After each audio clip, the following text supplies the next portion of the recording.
Hello friends, I am Manoj Kumar. Welcome to my channel. दोस्तों, आज बात करने वाले हैं एक बहुत ही बेसिक से टॉपिक की, क्योंकि ये टॉपिक आप में से ही किसी भाई ने हमसे पूछा है। किसी भाई ने पूछा है कि परमानेंट एम्प्लॉय और कॉन्ट्रेक्चुअल एम्प्लॉय के अंदर sir difference, benefits, disadvantage, advantage थोड़े से बताइए, सो दैट हमें पता लग सके कि एक्चुअली ये टर्म्स क्या हैं। तो दोस्तों, थोड़ा सा फोकस डालते हैं, बोर्ड पर लिखी हुई चीज़ों पे गौर करते हैं और देखते हैं कि दोनों एक दूसरे से कैसे डिफर है, किसके अंदर ज़्यादा अपॉर्चुनिटीज़ है, किसके अंदर ज़्यादा बेनिफिट्स हैं, कौन सी वाले एम्प्लॉयज़ ज़्यादा सेफ होते हैं, कौन से वाला ज़्यादा सिक्योर होते हैं, कहाँ ज़्यादा पैसा मिलता है, कहाँ पर जॉब सेफ रहती है।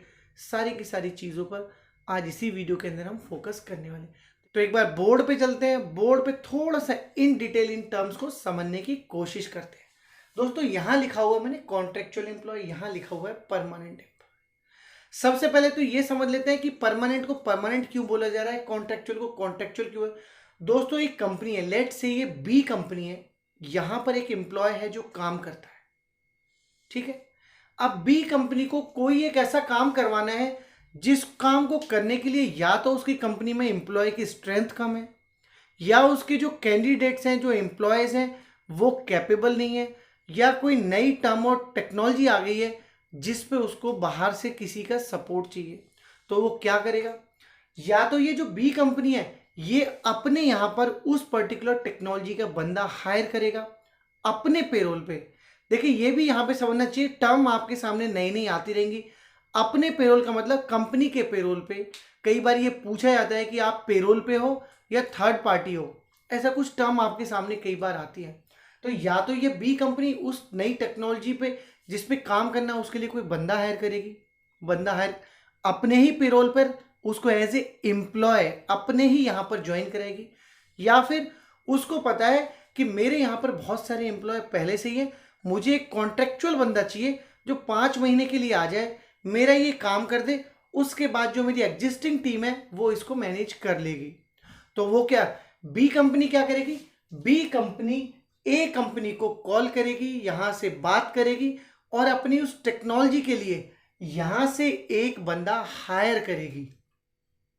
जब ये कंपनी किसी बंदे को हायर करेगी तो वो बंदा हायर होके कहलाएगा मेरा कॉन्ट्रेक्चुअल बंदा, या थर्ड पार्टी पेरोल का बंदा, या फिर कॉन्ट्रैक्ट बेसिस बंदा। मतलब हमारे यहां पर जब तक का भी उसका कॉन्ट्रैक्ट साइन हो रहा है, लेट से 6 मंथ का कॉन्ट्रैक्ट साइन हो रहा है, तो वो बंदा 6 मंथ तक डेली आएगा जाएगा या वर्क फ्रॉम होम करेगा, बट ओवरऑल वो सपोर्ट करेगा इसी कंपनी के काम को, क्योंकि ये कंपनी इस कंपनी को 6 महीने की पेमेंट करेगी उस पर्टिकुलर एम्प्लॉय की जो यहां पर एज ए कॉन्ट्रेक्चुअल आया हुआ है। तो किसी एक कंपनी को सपोर्ट के लिए जब बंदा किसी दूसरी कंपनी से हायर करना पड़ता है, सर्विसेज प्रोवाइडर जो कंपनीज होती हैं, या कॉन्ट्रैक्ट बेसिस वाली जो कंपनीज होती है, या कंसल्टेंट बेसिस जो कंपनीज होती है, कंसल्टेंसीज जिनको बोलते हैं, उन कंपनी से जब हम किसी कॉन्ट्रेक्चुअल बंदे को हायर करते हैं for particular fix time period, तब तक के लिए हम उसे पे भी करते हैं, और उस आने वाले बंदे को हम बोलते हैं क्या, कॉन्ट्रैक्ट बेसिस कैंडिडेट या कॉन्ट्रेक्चुअल पर्सन या थर्ड पार्टी का बंदा, उसको बोलते हैं हम कॉन्ट्रैक्ट एम्प्लॉय।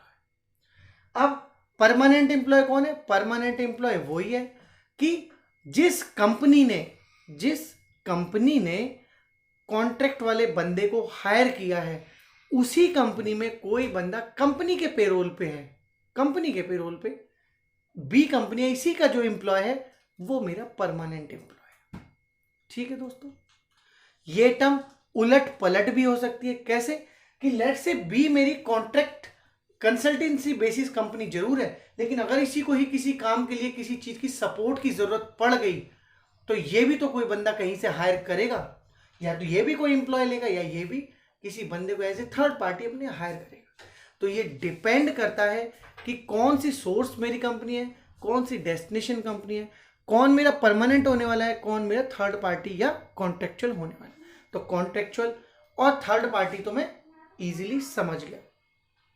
अब बात करते हैं इनके बेनिफिट्स की, कि भाई इनमें ऐसे कौन से बेनिफिट्स हैं किधर जाना चाहिए और किधर नहीं जाना चाहिए। ठीक है, जल्दी से फोकस करते हैं परमानेंट एम्प्लॉयज के ऊपर और देखते हैं कि यहां पर क्या क्या एडवांटेज है। देखिए, परमानेंट एम्प्लॉय की एक डेजिग्नेशन होती है, एक पोजीशन होती है, एक प्रॉपर सिटिंग होती है, उसको कंपनी में एक प्रॉपर लोकेशन मिलती है कि आपको यहां पर बैठना है, उसकी सिटिंग होती है, डेजिग्नेशन होती है। टाइमिंग्स, परमानेंट एम्प्लॉय की टाइमिंग फिक्स होती है, अगर कोई इशू नहीं फंसता है तो उसकी टाइमिंग फिक्स होती है कि उसको 9 से 7 तक काम करना है या 10:30 से 5:30 काम करना है, उसकी टाइमिंग फिक्स होती है। सैलरी, उसको जैसे ही उसका मंथ कंप्लीट होता है उसको सैलरी मिलती है। इंक्रीमेंटेड भी, उसके इंक्रीमेंट भी प्रॉपर टाइम पे होते हैं। बोनस या इंसेंटिव या बेनिफिट्स जो भी मिलते हैं वो परमानेंट एम्प्लॉय को मिलते हैं, जबकि मेरा कॉन्ट्रेक्चुअल बंदा भी यहीं पे काम कर रहा है इसी कंपनी में, लेकिन उसके लिए टाइमिंग्स भी मैटर नहीं करता है, उसकी कोई डेजिग्नेशन नहीं होगी, वो एज ए कंसल्टेंट वहां आएगा, उसके लिए कोई सिटिंग प्लान भी हो भी सकता है, नहीं भी हो सकता है, मैटर करता है। सैलरी भी हमारी तो आ जाएगी एक पर्टिकुलर टाइम पर, जब हमारा मंथ का जो साइकिल होता है कंपनी का वो कंप्लीट होता है, हमारी सैलरी तब आ जाएगी। बट कॉन्ट्रेक्चुअल बंदे की सैलरी तब आएगी जब यहां से उसको पेमेंट हो जाएगी और वो कॉन्ट्रेक्चुअल बंदे की कंपनी उसको पे करेगी। मे बी वो सेम डे भी हो सकता है, मे बी वो अदर भी हो सकता है। इंक्रीमेंट, बोनस एम्प्लॉयज के होंगे यहां पर, जबकि कॉन्ट्रेक्चुअल भी यहीं पे, लेकिन उसके नहीं होते हैं। एम्प्लॉयज के जितने भी बेनिफिट्स होते हैं जो एक एम्प्लॉयज को एक कंपनी में रहने के बावजूद मिलते हैं, लेट से कि कोई वाउचर या कोई गिफ्ट या कुछ इस तरीके का सर्कुलेशन हो रहा है कंपनी के अंदर, तो वो मेरे एम्प्लॉयज को मिलेगा, मेरे कंसल्टेंट को नहीं मिलेगा। कंपनी में रहते हुए कंपनी इस चीज का ध्यान देती है कि मेरे जो एम्प्लॉयज हैं उनकी ग्रोथ कैसे होगी, उनके सर्टिफिकेशंस कैसे होंगे, कैसे वो और आगे बढ़ेंगे, उनके जो स्किल्स हैं वो और कैसे ग्रो करेंगे, कंपनी इन चीजों का ध्यान रखती है। जबकि कॉन्ट्रेक्चुअल बंदा भी मेरा यहीं पर है, मेरी कंपनी के अंदर एज ए कॉन्ट्रैक्ट काम कर रहा है, लेकिन उसके लिए कंपनी ये सारे काम नहीं करेगी।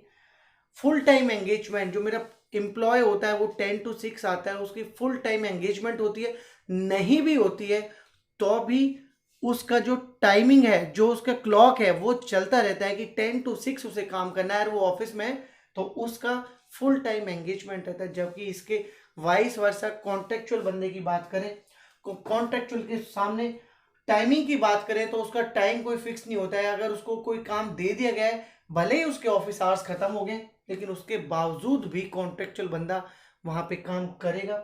सर्टिफिकेशन, ग्रोथ, ये कॉन्ट्रेक्चुअल बंदे को खुद से मैनेज करने होते हैं, ये उसको मेरी कंपनी नहीं कराएगी। ठीक है, तो ये तो परमानेंट एम्प्लॉय के बेनिफिट्स पता लग गए मुझे कि कंपनीज के अंदर परमानेंट एम्प्लॉय के बेनिफिट्स क्या होते हैं। इसके दूसरी तरफ, अब क्यों ना सबके सभी परमानेंट एम्प्लॉय बन जाए, कॉन्ट्रेक्चुअल बने क्यों? अगर कॉन्ट्रेक्चुअल में इतना टफ है, टाइमिंग नहीं है, डेजिग्नेशन नहीं है और सैलरी भी मेरी कंपनी पे डिपेंड कर रही है, इंक्रीमेंट भी बहुत मुश्किल से मिल रहे हैं, बेनिफिट्स भी नहीं, सब कुछ अगर इस तरीके से नहीं है तो कॉन्ट्रेक्चुअल बने क्यों?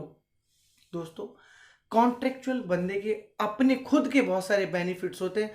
अगर मैं यहां पे बात करूं, देखिए कॉन्ट्रेक्चुअल ओवर टाइम, आप अगर इंप्लॉयज की बात करेंगे परमानेंट एम्प्लॉय की, तो ओवर टाइम नाम की यहाँ कोई चीज नहीं होती है। अगर एक एम्प्लॉय 10 to 6 के बाद 7 to 8 भी बैठ रहा है तो उसका यहाँ पर कोई काउंट नहीं होता है वो टाइम। लेकिन अगर कॉन्ट्रेक्चुअल बंदा मेरा ओवर टाइम काम कर रहा है तो वो अपनी कंपनी में उनको रिम्बर्स करा सकता है, उसके लिए बिलिंग ले सकता है एज पर गवर्नमेंट नॉर्म्स।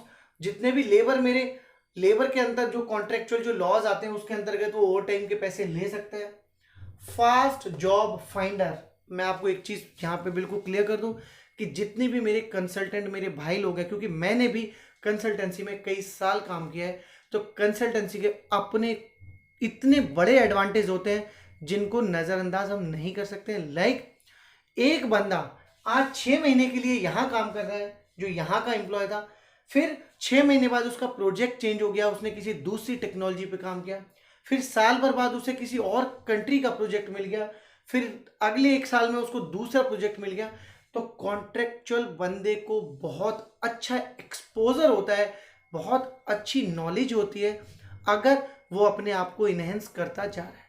तो कॉन्ट्रेक्चुअल बंदे की नॉलेज परमानेंट एम्प्लॉय से कहीं ज्यादा होती है और धीरे धीरे पहले तो as a developer, as a supporter, as a third party काम करता है, लेकिन अकेला एक, अगर एक्सपीरियंस बहुत अच्छा हो जाए, नॉलेज बहुत अच्छी हो जाए, तो एक कॉन्ट्रेक्चुअल बंदा कंसल्टेंट बन जाता है। और कंसल्टेंट की फिर अपनी ही एक अलग कहानी है। उसके चार्जेस टाइमिंग के हिसाब से हो जाते हैं, उसकी बिलिंग आवर के हिसाब से होने लगती है। एक कंसल्टेंट मेरा पूरे पूरे प्रोजेक्ट को लीड कर सकता है, अकेला बंदा। क्यों? क्योंकि उसकी नॉलेज बहुत ज्यादा है। उसने डिफरेंट डिफरेंट कंपनीज में, डिफरेंट डिफरेंट लोकेशन में और हार्ड सिचुएशंस में अच्छे से अच्छे और बुरे से बुरे क्लाइंट को सपोर्ट करने का जो एक्सपीरियंस है वो उसने गेन किया हुआ है। तो उसको सबसे पहले तो अगर जॉब चेंज करनी है तो उसको इमीडिएटली तो जॉब मिल जाती है। नॉलेज उसकी बहुत अच्छी होती है और उसकी जो पेमेंट्स होती है, उसका जो सपोर्ट होता है, वो भी उसकी बिलिंग के चार्जेस बहुत ज्यादा होते हैं। तो कंसल्टेंट और परमानेंट दोनों एम्प्लॉयज के अपने बेनिफिट्स हैं, अपने एडवांटेज हैं, अपने डिसएडवांटेज हैं। बट मुझे लगता है आज की वीडियो के बाद आपको कॉन्ट्रेक्चुअल एम्प्लॉय या थर्ड पार्टी एम्प्लॉय या थर्ड पार्टी के पेरोल पे कौन बंदा है, कैसे है, परमानेंट एम्प्लॉय के क्या बेनिफिट्स हैं, ये पिक्चर पूरी तरह से क्लियर हो गई होगी, अच्छे से समझ में आ गई होगी। सो दोस्तों, अगर वीडियो पसंद आई हो, मेरा छोटा सा ये लेमन टर्म के जो एग्जाम्पल्स हैं ये आपको अच्छे लगे हो, तो लाइक कीजिएगा, शेयर कीजिएगा और कमेंट करके अपनी रिक्वायरमेंट, अपने सजेशंस अपने इस भाई तक लगातार इसी तरीके से पहुंचाते रहिएगा।